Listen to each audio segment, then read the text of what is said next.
ജയിക്കാനാണ് സാധ്യത? ഒട്ടും സംശയമില്ല. അങ്ങനെ ഒരു ചോദ്യത്തിന് പോലും പ്രസക്തി ഇല്ലെന്നാണ് എനിക്ക് പറയാനുള്ളത്. കാര്യം ശരത്ചന്ദ്ര പ്രസാദ് സാർ തന്നെ ഇവിടെ ജയിച്ചു കയറുമെന്നുള്ള കാര്യത്തിൽ സംശയമില്ല. കാരണം ചോദിക്കുകയാണെങ്കിൽ ഇവിടെ കടകംപള്ളി സുരേന്ദ്രൻ MLA ആയിരുന്ന കാലഘട്ടത്തിൽ ഈ നാട്ടിൽ വികസന പ്രവർത്തനങ്ങൾ ഒന്നും തന്നെ നടന്നിട്ടില്ല.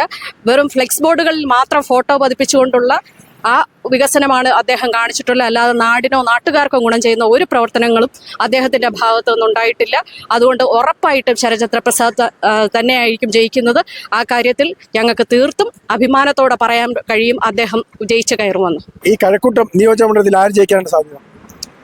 കോൺഗ്രസിന്റെ സ്ഥാനാർത്ഥിയായിട്ട് നിൽക്കുന്ന UDFന്റെ സ്ഥാനാർത്ഥിയായിട്ട് നിൽക്കുന്ന അഡ്വക്കേറ്റ് ടി ശരത്ചന്ദ്ര പ്രസാദ് തന്നെ ജയിക്കും. കോൺഗ്രസ് എന്നാലേ പിന്നെ കടമ്പത്താറിനെ ആനുകൂല്യമുള്ളൂ. അതേ ഒരു ഇതില്ലേ. അപ്പോൾ ഉറപ്പായിട്ടും ഒരു ഭരണമാറ്റം ആവശ്യം തന്നെ.